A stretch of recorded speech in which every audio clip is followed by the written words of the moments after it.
Hello, I'm Max Lopez, And I'm Ricky Velasquez. and this is our financial analysis of Tesla Go. and Ford. We're going to take a look at the ownership of Tesla and Ford. Tesla has a 25% insider shareholding, while Ford has a 23%.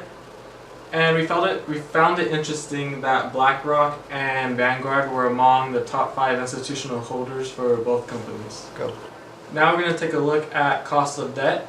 And to get the pre-tax cost of debt, what we did was we used the default spread for the ratings of the bonds, and we added it to the risk-free rate, which was given by Professor Shiroki, which was at a 4% risk-free rate.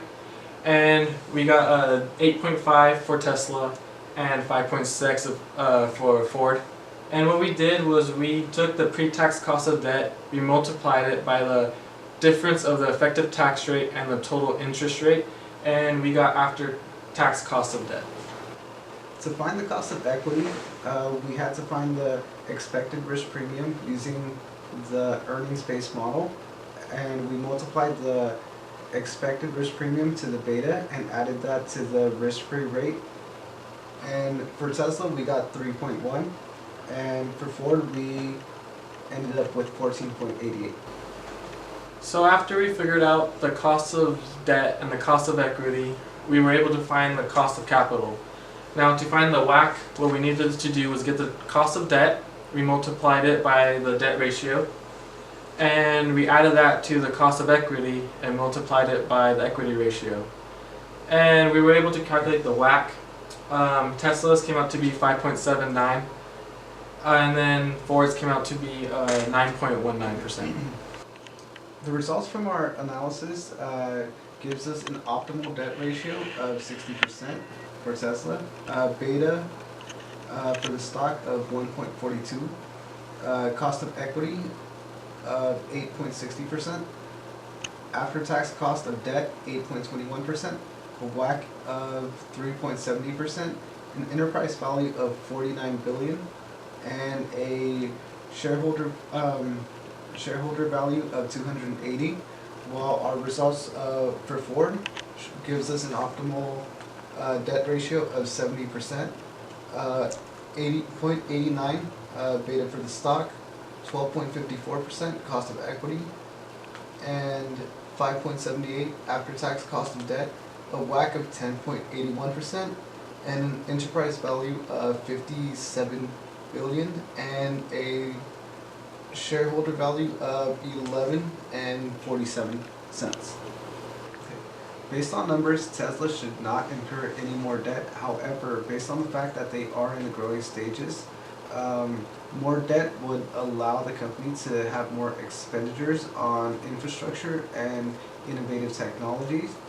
And for Ford, based on numbers, they should incur more debt. However, this would lead to lower bond ratings. Go. Okay, so would more debt create unnecessary risk? Based on our analysis, Tesla needs to lower their debt, so more debt would create unnecessary risk, and Ford cannot afford to higher their debt to the optimal 70% because this would result in them losing their bond rating, and this would create extremely unnecessary risk. So what do our competitors do? A couple of interesting things that we saw was that Ford, GM, and Toyota were kind of on par with around 20% cash, while long-term assets were around 75%.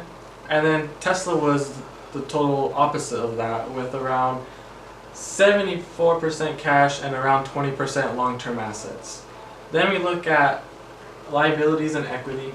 We can see that GM, Ford, and Toyota are on par with around 35%, and Toyota has around 23%. And then we take a look at equity, and Tesla, Ford, and GM are kind of on par with around 15%. And then we look at Toyota, and they have a 30%. Is our stock price fairly valued? Based on our valuations, we found that Ford is fairly valued at $11 per share. Subjectively, I feel this is correct. They are in a good price range between $10 to $12 with fluctuation in that region. For Tesla, our valuation found that they are undervalued with a subjective growth rate.